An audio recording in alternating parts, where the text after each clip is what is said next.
اب ایک بات نوٹ کیجئے، نفاق کا عموم جو ہے اس کے بارے میں ہم سمجھتے ہیں کہ منافق تو شاید کوئی علیحدہ ہی کوئی نوع ہے، جیسے نوع انسان، نوع مومن، نوع مسلم، نوع منافق نہیں۔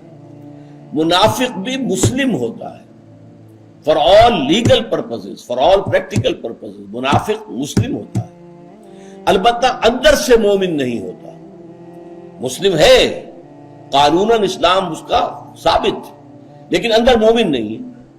یہ کیفیت ہے در حقیقت یہ منافق کی۔ ایک ہے ایمان کے منافی کفر، یعنی کھلم کھلا ایک شخص انکار کر رہا ہے، قرآن کا انکار کر رہا ہے، حضور کا انکار کر رہا ہے، یا اللہ کی توحید کا انکار کر رہا ہے، کھلم کھلا، یہ تو کافر ہو گیا۔ ایک وہ شخص ہے کہ جو اپنے اوپر اسلام کا پردہ ڈالے ہوئے ہے، کہتا ہے میں مسلمان ہوں، کلمہ شہادت ادا کرتا ہے، نماز پڑھتا ہے، روزہ رکھتا ہے، لیکن اندر سے کافر ہے، اس کے دل میں ایمان کی کوئی رمق موجود نہیں۔ تو در حقیقت یہی ترتیب ہے۔ پھر سورہ منافقون کے بعد سورہ تغابن آتی ہے۔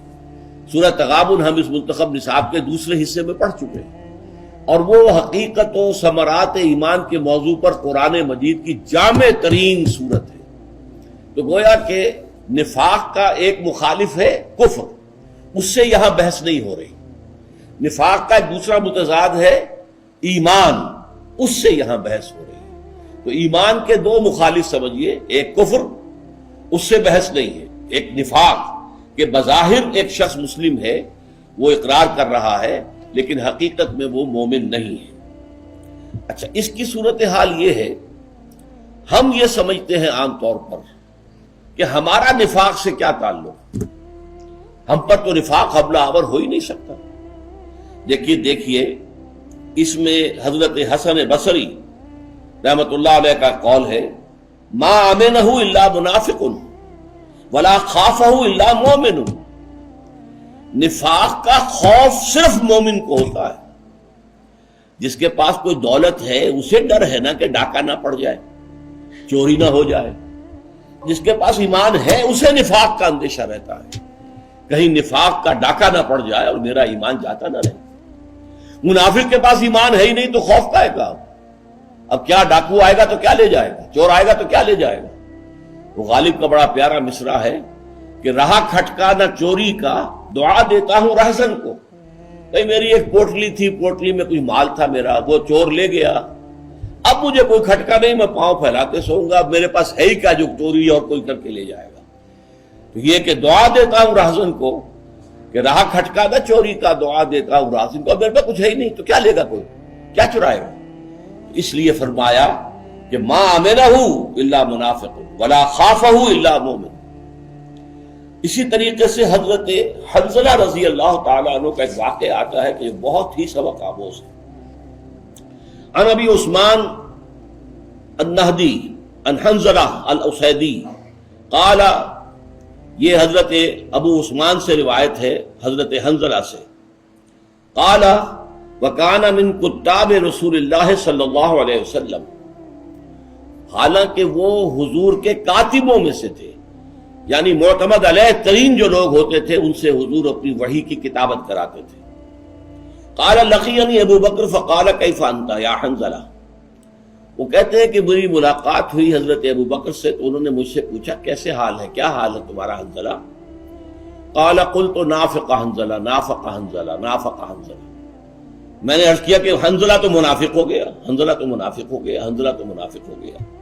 قال سبحان اللہ ما تقول، حضرت ابو بکر نے فرمایا اللہ پاک ہے، تم کیا کہہ رہے ہو، سوچو تو صحیح۔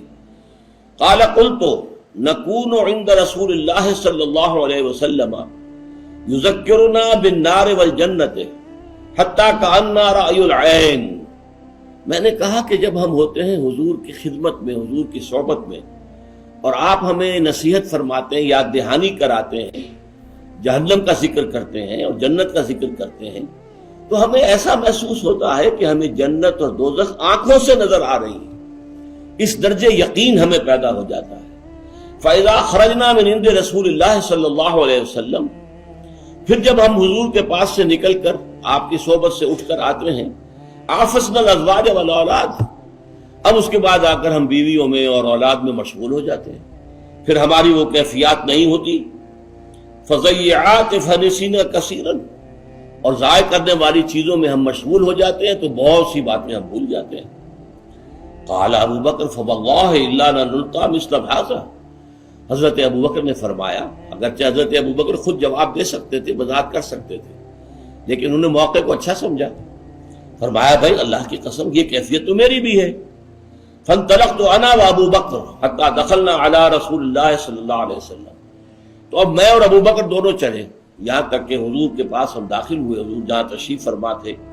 قلت نافق حنظلہ یا رسول اللہ، میں نے کہا اے اللہ کے رسول حنظلہ تو منافق ہو گیا. قال رسول اللہ صلی اللہ علیہ وسلم وما ذاک، حضور نے سوال کیا کیا بات ہے، کیا کیفیت ہے جس سے تم نفاق سے تعبیر کر رہے ہو. قلت یا رسول اللہ نکون عندک تذکرنا بالنار والجنہ، اے اللہ کے رسول میں نے عرض کیا ہم جب آپ کے پاس ہوتے ہیں آپ ہمیں یہ تذکیر کرتے ہیں، یاد دہانی کراتے ہیں جہنم سے بھی اور جنت سے بھی. حتیٰ کأننا رأی العین، ہمیں ایسا محسوس ہوتا ہے کہ ہم اپنی آنکھوں سے دیکھ رہے ہیں. فإذا خرجنا من عندک، پھر جب ہم آپ کے پاس سے چلے جاتے ہیں، عافسنا الازواج والاولاد والضیعات فنسینا کثیرا، تو اب ہم مشغول ہو جاتے ہیں اپنی بیویوں میں، اولاد میں، اور جو چیزیں ضائع ہونے والی ہیں دنیا کی چیزیں ہیں تو ہم کافی چیزیں بھول جاتے ہیں. قال رسول اللہ صلی اللہ علیہ وسلم، اب یہ دیکھیے جملہ حضور نے کیا فرمایا، والذی نفسی بیدہ، دیکھو مجھے قسم ہے اس ذات کی جس کے ہاتھ میں میری جان ہے.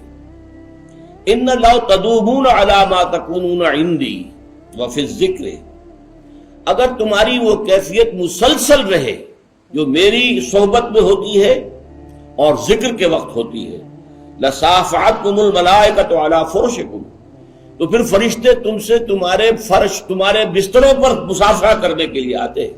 وفی طرقکم، تمہارے راستوں میں.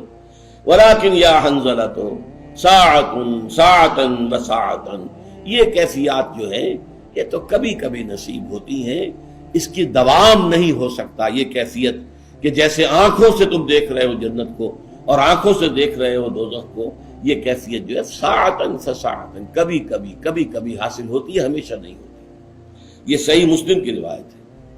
تو اس سے جو اندازہ میں آپ کو دینا چاہ رہا ہوں یہ ہے کہ اہل ایمان کو تو خوف رہتا ہے، خدشہ لاحق رہتا ہے، وہ اپنے اندر ذرا سا بھی فرق محسوس کرتے ہیں تو وہ اسے نفاق سے تعبیر کرتے ہیں.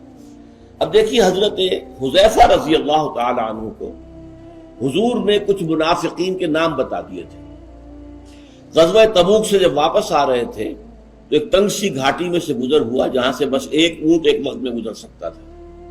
تو حضور کے آگے آگے ایک صحابی چل رہے تھے لاٹھی لے کر، اور پیچھے حضور کی اونٹنی ہے، اور اس کے بعد ذرا فاصلے پر دوسرے صحابہ ہیں.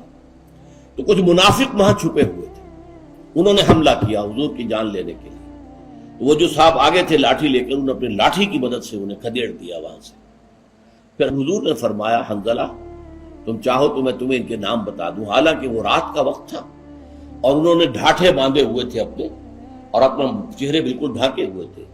تو حضرت حنظلہ نے کہا حضور ضرور فرما دیجیے. آپ نے ان کے نام بتا دیے، لیکن یہ کہہ دیا دیکھنا حنظلہ یہ میرا راز ہے، یہ کسی اور سے نہیں کہنا ہے.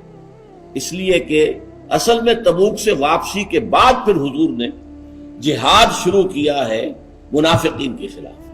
اس سے پہلے آپ نے کوئی اقدام نہیں کیا تھا منافقین کے خلاف، کسی منافق کے نفاق کا پردہ چاک نہیں کیا تھا، کسی کو بالفعل منافق جو ہے شخصی طور پر قرار نہیں دیا تھا. اس لیے حضور نے فرمایا یہ میرا راز اپنے پاس رکھو، کسی کو بتانا نہ. لیکن یہ کہ صحابہ میں مشہور ہو گیا کہ حضور نے اپنا ایک راز جو ہے حنظلہ کو بتایا ہے.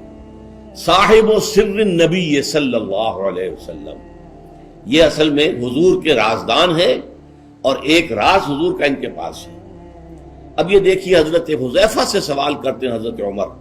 ان حذیفہ، حضرت حذیفہ سے روایت ہے قال مر بی عمر بن الخطاب وانا جالس فی المسجد، کہ میرے پاس سے عمر ابن خطاب رضی اللہ تعالیٰ عنہ کا گزر ہوا اور میں مسجد میں بیٹھا ہوا تھا. فقال علی یا حذیفہ، تو انہوں نے مجھ سے کہا حضرت عمر نے، اے حذیفہ ان فلانا قد مات فاشہدہ، وہ فلاں شخص فوت ہو گیا، جاؤ وہاں نماز جنازہ میں شرکت کرو. ثم مضى، یہاں تک پھر چلے گئے وہ. حتی اذا کاد ان یخرج من المسجد، پھر جب وہ وہاں سے جنازہ گاہ سے نکلنے لگے، التفت الیہ، پھر میری طرف متوجہ ہوئے، فرعانی، اور مجھے دیکھا، وانا جالس، میں بیٹھا ہوا تھا، فعرف، تو انہوں نے مجھے پہچان لیا، فرجع الیہ، میری طرف لوٹ کر آئے، قال یا حذیفہ انشدک اللہ، اے حذیفہ میں تمہیں اللہ کی قسم دے کر پوچھتا ہوں، امن القوم انا، کہیں میرا نام تو ان منافقوں میں نہیں تھا جو حضور نے تمہیں بتائے تھے؟ قلت اللہم لا، میں نے کہا اللہ کی قسم نہیں، ہرگز نہیں، ہرگز نہیں، ولن ابرئ احدا بعدک، لیکن میں اب اس کے بعد کسی اور کو بری قرار نہیں دوں گا، چونکہ حضور کا راز تھا۔ اب آپ نے تو پوائنٹڈلی پوچھ لیا کہ کہیں میرا نام تو نہیں تھا، تو میں نے آپ کو بتا دیا، لیکن اب میں کسی اور سے یہ بات نہیں کہوں گا، اس لیے کہ حضور کے راز کو مجھے اپنے پاس محفوظ رکھنا ہے۔ یہ ہے کیفیت کہ منافق جو ہے وہ نفاق سے اپنے آپ کو معمون سمجھتا ہے، مجھ سے نفاق کا کیا سروکار۔ بلکہ ایک اور حدیث میں آپ کو سنا دوں، انسان کے احساس کا عالم جو ہوتا ہے وہ اصل میں ہے فیصلہ کن شے۔ عن ابن مسعود رضی اللہ عنہ ان المؤمن یرا ذنوبہ کانہ قاعد تحت جبل یخاف ان یقع علیہ۔ حضرت عبداللہ ابن مسعود رضی اللہ تعالیٰ عنہ فرماتے ہیں، مومن کا حال یہ ہوتا ہے کہ وہ اپنے گناہوں کو دیکھتا ہے تو اس کی کیفیت یہ ہو جاتی ہے گویا کہ وہ ایک پہاڑ کے نیچے بیٹھا ہے، پہاڑ اس پر گرنے والا ہے، یعنی اپنے گناہ کا اتنا شدید احساس، اتنا احساس زیاں، اتنا طبیعت پر بوجھ ہوتا ہے کہ جیسے پہاڑ اس پر گرنے والا ہے۔ وَإِنَّ الْفَاجِرَ، اور جو فاسق و فاجر ہوتا ہے، عادی ہے، یرا ذنوبہ کذباب مر علی انفہ، وہ اپنے گناہوں کو ایسے دیکھتا ہے جیسے کہ بس مکھی تھی جو اس کی ناک پر آ کر بیٹھی، اس نے وہاں سے ہٹا دیا۔ فقال بہ ہکذا، اے بیدہ، اپنے ہاتھ سے اس نے ہٹا دیا، فذبہ عنہ، وہ وہاں سے چلی گئی۔ تو بس احساس تو ہوتا ہے فاسق کو بھی، فاجر کو بھی، کہ میں نے گناہ کیا ہے، غلط کام کیا، بس اتنا ہی ہوتا ہے کہ جیسے مکھی ناک پر بیٹھی تھی، آپ نے ہاتھ کا اشارہ کیا، اڑا دیا، بس۔ اور مومن حقیقی جو ہے اس کا حال یہ ہوتا ہے کہ اگر اس کے گناہ کا احساس اسے ہوتا ہے تو یوں محسوس کرتا ہے جیسے پہاڑ تلے آ گیا اور پہاڑ اس پر گرنے والا ہے۔ بارک اللہ لی ولکم فی القرآن العظیم ونفعنی وإیاکم بالآیات والذکر الحکیم۔